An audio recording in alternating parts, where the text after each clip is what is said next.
Hey everyone, today I'm going to be doing another firearm review, and today we're specifically going to be talking about my SLR-107CR. So for those of you not familiar with the SLR series of rifles, the 107s are the ones chambered in 7.62 by 39, and the CRs are the ones that have what would ordinarily be like a 12 or 11.5 inch barrel, but then have a long skinny barrel sticking out and are just begging and asking to be SBR'd, and that's exactly what I did. So this is a registered SBR because laws are fun, but this is basically as close as we can get in the United States right now to an AK-104, or basically this pattern of rifle. Now obviously there's been a lot of stuff done to this. This is not how it would be configured from the factory. So we're going to be going over a little bit of how I have it set up and just what my thoughts are on this rifle in general. So one cool thing with this video is this is actually technically sponsored by my buddy James over at Factory 47.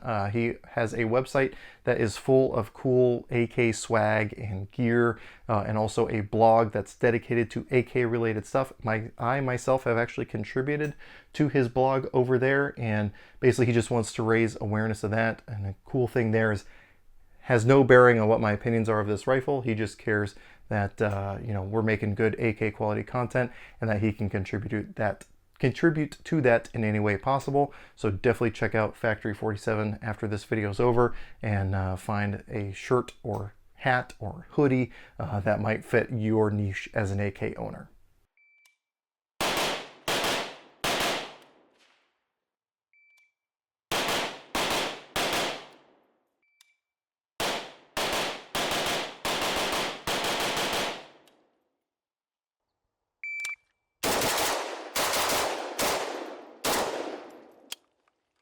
So I can almost guarantee that 99% of the people watching this video were not around when I did my first video on an arsenal, because one of the very first videos I did on my channel way back when I was a young and naive little lad was about my SLR-107FR, which was the first AK-47 I'd ever bought, and that's what got me into my love affair with arsenal rifles, to the point where I truly believe now that with the ban on the importation of new Russian AK-47s and 74s, etc., the arsenal guns out of Bulgaria are currently the best AKs being imported into the United States. Now, I know I'm not alone there, and I know there's some really good ones being produced here domestically using foreign parts, but as far as guns that are being imported and sold more or less as imported, I think the arsenals are the best. So let's go ahead and cut in some footage of this thing in action in one of its many variations,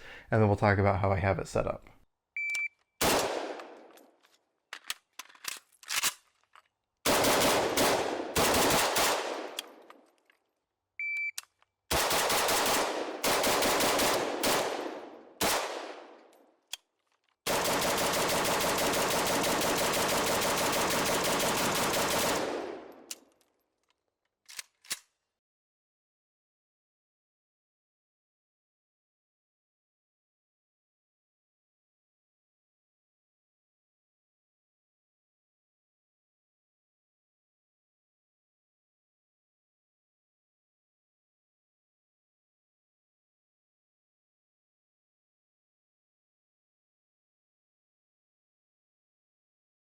So as I alluded to there, I did have this thing in a variety of configurations and setups leading to the point where we're at now. And this is far from what the final configuration is going to be, but I just wanted to let you guys know what my thoughts are about this thing and kind of where things are at now and where things will probably go in the future.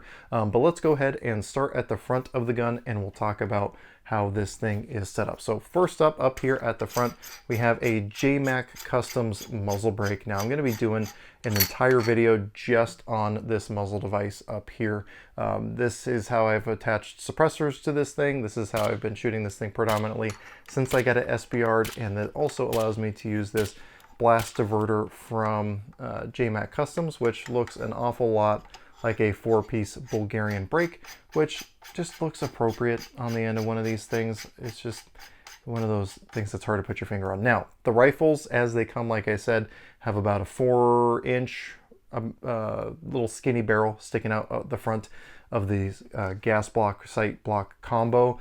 However, it is threaded at the 24mm threads, your standard Bulgarian thread pitch, at the gas block, so that once you do chop it down, you can use your standard Bulgarian compatible muzzle devices. So that's what we've done here. Now, moving back, this thing has a Midwest Industries handguard on it. That should not be a surprise to any of you who've been following my channel. However, it is worth saying that this had a Midwest Industries handguard when I got it, because I did not buy this new. I actually bought this used, very lightly used, from someone that I knew.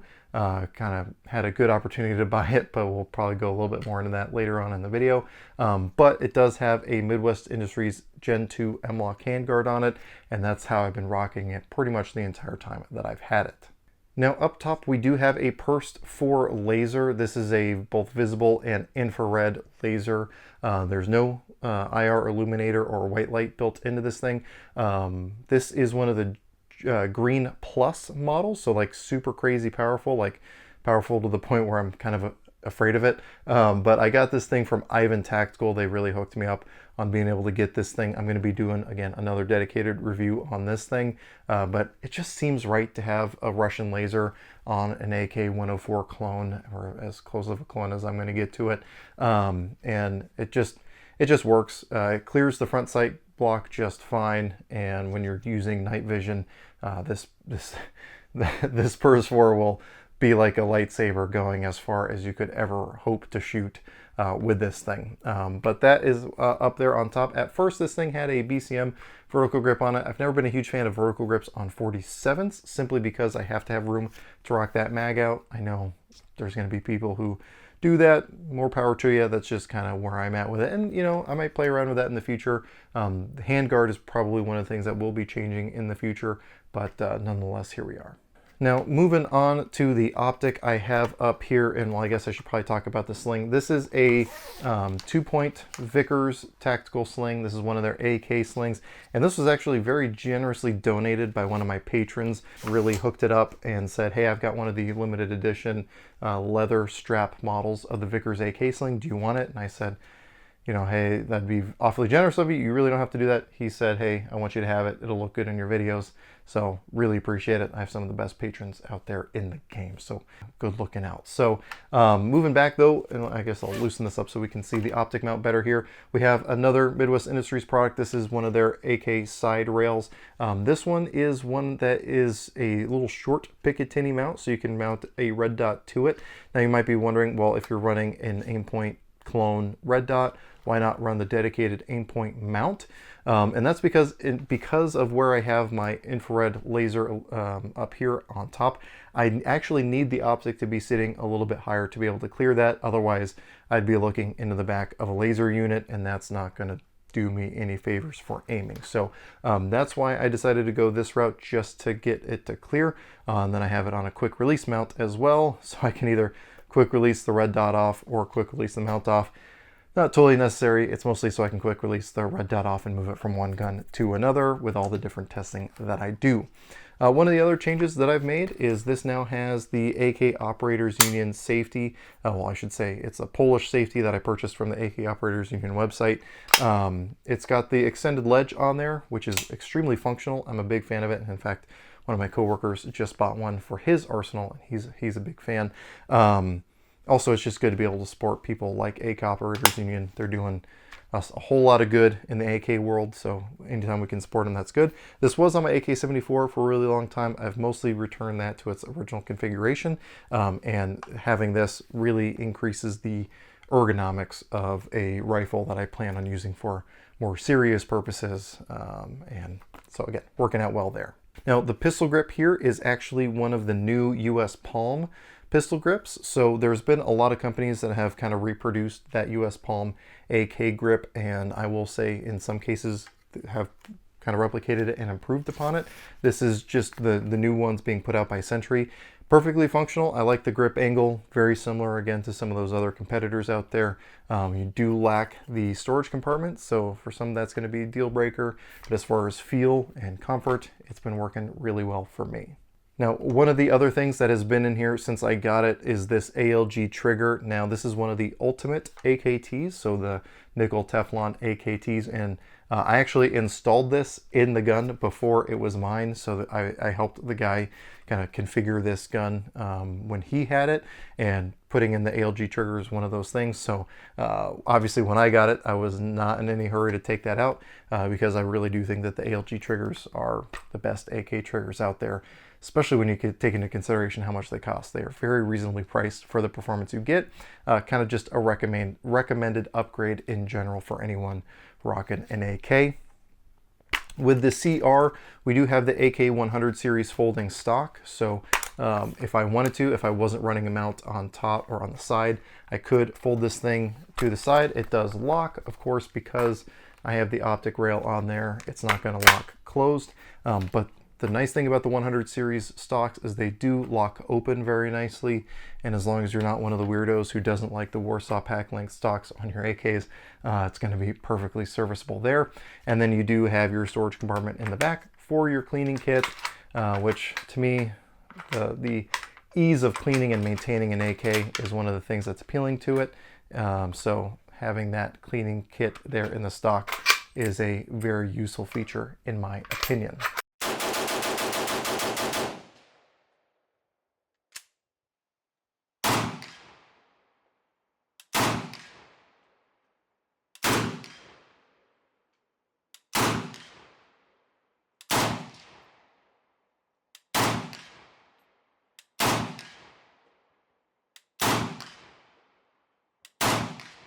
Now, I'm pretty sure the only other thing we haven't talked about is the magazines here. These are the Bulgarian Circle 10 magazines, which happen to go perfectly in the Bulgarian AKs. Kind of general consensus, and is also my opinion, these are the best AK mags on the market. They just work really, really well. They're very durable. They have metal reinforcements. There's just not much to not like about them. I went ahead and put a mag pull on it. It's just one of the regular 5.56 ones that you stretch around it. And then all of my Circle 10 mags have been reconfigured to do last shot hold open using the Weapon Tech bolt hold open followers, which are made by Dimitri, same guy who does the ACSS reticles. I'm just a fan of pretty much everything that guy does. So all of my game time mags have been converted to last shot hold open. If you guys want to know why, maybe that's a topic for another video. Let me know in the comments if you want me to make a video on why I did that, but that's what I've done.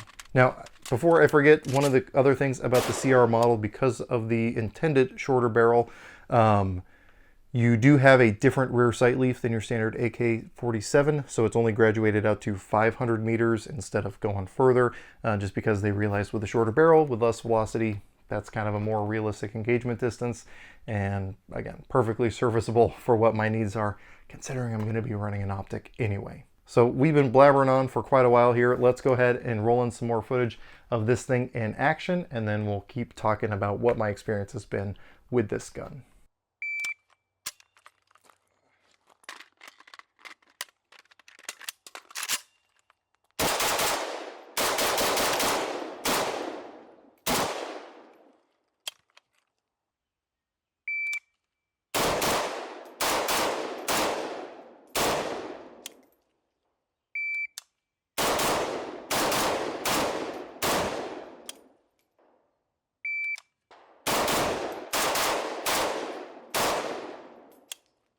So what has been my experiences with this gun? So first of all, when I got it, it still had this 16-inch barrel on it, and I decided to shoot it as is, just so I could get a feel for if I liked the rifle before investing $200 into a tack stamp, plus all the modifications necessary to make this thing I believe it's about an 11.5-inch barrel. And shouldn't be a surprise, I really enjoyed shooting the rifle, even with the stupid little 4 inches of skinny barrel sticking out the front. So I went ahead, did the paperwork. I literally did all the work up here myself. I actually followed a video done by Mr. Guns and Gear when he chopped down one of his CRs, and it actually went surprisingly well. Now, if you guys have seen some of the videos I've done recently, namely the ones on the Dead Air Nomad suppressors, one of the reasons I wanted to test the Nomads is I knew they would thread onto the JMac muzzle device, and while I did a pretty good job of cutting and crowning my barrel, at least according to my gunsmith, he said he would never do it the way I did, but for what it was seemed perfectly serviceable. It was not very concentric with the barrel, so I actually had to spend a lot of time with a hand file squaring out the face of the barrel so that the suppressor could correctly index on the muzzle device so that I wasn't going to get a baffle strike. So put in a little bit of work, but perfectly doable as long as you're somewhat, you know, I'm just going to go ahead and say, have a gunsmith do it. I don't want to be responsible for people butchering their beautiful Bulgarian guns. But for those of you more adventurous types, there are some tutorials out there. Again, Mr. Guns and Gear did a good job of that. But after chopping it down, I've put a lot of rounds through this thing. Again, thanks to Factory 47 for helping to make that happen. Again, ammo is not super easy to come by right now, and it's definitely not cheap. So, you know, my buddy over there at Factory 47 helping to pay for ammo really made this review process a whole lot easier. But I've put a ton of rounds through this thing. I've had a lot of other people shoot it, and I've had really nothing but good things to say about it. I mean, other than the initial expense and, you know, the expense of doing some of the modifications I've done to it, this thing is a very, very solid rifle and more than reasonably accurate for the needs that I have for an AK-47. Now, I've actually taken this up to do a video with the crew up at GB Guns, out of a little bit further north of here, and they had some fun with it. We got some cool slow motion footage with this thing, even with this big old blast diverter up here, which turns this thing into a giant flamethrower. And then I've also had some of my AK buddies closer to here shoot this thing. And again, everyone has had very positive reports, especially my buddy who has a Draco. It's about as close as I'm going to get to a Draco with a Bulgarian gun. And again, everyone had a good time with it.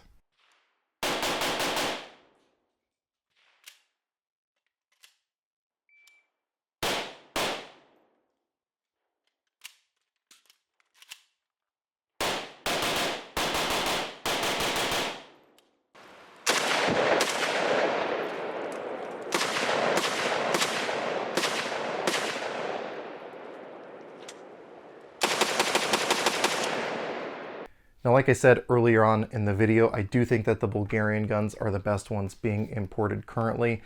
We actually have been able to get a lot of the SLR-107 11s, which are usually like the fixed stock furniture versions with a 14x1 left-hand threads. And just across the board, the fit and finish and attention to detail and just like the fine refinement that you get in the Arsenal guns make themselves very apparent even against guns that are perfectly reliable like Dracos, like the other Romanian guns, but they just lack that little extra refinement that you get from guns out of the Arsenal factory. There's just really nothing to not like about these. Again, maybe other than cost, but you know, you're getting, I think, one of the best AKs money can buy at this point. Now, one of the things with the Arsenal guns and kind of one of the aggravating things about the Arsenal guns is not only are they more expensive, they can also be a lot harder to get. So I don't remember the last time I saw CR models available in the United States. Again, everything I've seen recently has been the SLR-107 11s, which are good guns, but you do lack some of the cool guy features like the shorter barrel and the folding stock. Those are things you can kind of change to after the fact, but it's going to be a much bigger kind of expense and cost of time on your part to get it to a point like this. And with everything going on geopolitically around the world, who knows when they're going to be coming back in a form like this, or even in like the little crink style versions, or even just the regular FRs with the folding, you know, 100 series stock and the Bulgarian brakes on the front. There's just really no telling. So if it's one of those things where if you see one in stock somewhere and you want one, you should buy it. It's not one of those things where you should think about, well, maybe I'll put it off, because honestly, they're between import bans from countries and the very limited availability of things right now. If you see one, it's in stock, get one, because there's no telling when we'll see him again, if we see him again. And you know, that's a really sad prospect, but that's just kind of the reality of things. Thankfully, we have some companies domestically kind of trying to fill in the gaps, but they've got a long way to go to get to an Arsenal level of quality, in my opinion.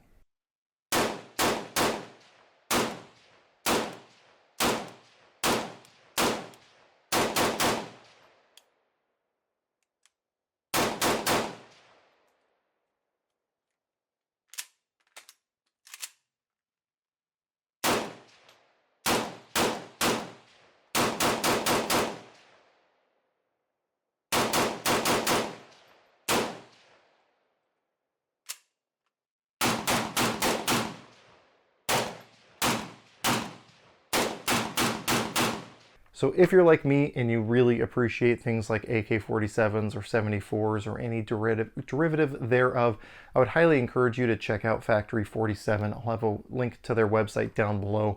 My buddy James over there is a real passionate AK guy, and that definitely comes through in some of the products that he's making over there. Shirts like this where you've got the import markings on the back or the factory stampings on the back. He's got shirts for specific factories, so I'm probably going to bug him about getting one of the Circle 10 Bulgarian Arsenal shirts because that's just something about AK guys. When you like a country's AKs, you just seem to be gravitated towards them, and you want to start wrapping them as much as you can, and that's kind of where I'm at with these guys.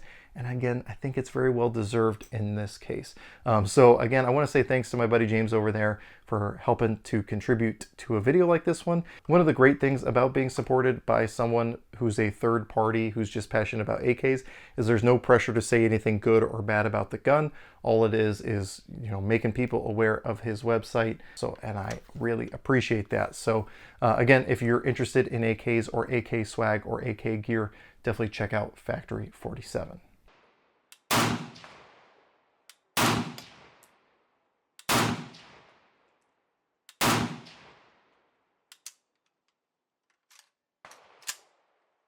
So if you have any questions, comments, or concerns, go ahead and throw those in the comment section down below. If you have a favorite country of import for AK-47s, definitely let me know what it is. If you have a soft spot for Arsenals, definitely let me know about that as well. Again, there's just something about them. It's that, can't put my finger on it. If I spoke Bulgarian, I might be able to say what the je ne sais pas is in Bulgarian, but I don't even know if I said that right in French, so don't count on it. But again, just let me know what your thoughts are, if you have them, what your what your impression is.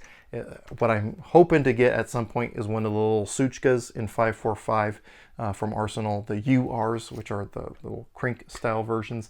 But that's probably something way out in the future, if ever. But dare to dream, right? So anyway, I want to say thanks to my patrons for also making a video like this one possible. Without them and their contributions, it'd be hard to justify taking the time to go out to the range to be able to test out products like this one. So because of that, I do post all my content over there early. We do have a Discord server. All my question and answer video questions come from them. We do live streams. We do a lot of stuff over there. So if any of that stuff sounds interesting, or you just want to financially support the channel, definitely check out my link to Patreon down below. But I think I've been yakking on long enough. So anyway, as always, I hope you got something out of this video, and I really appreciate you watching.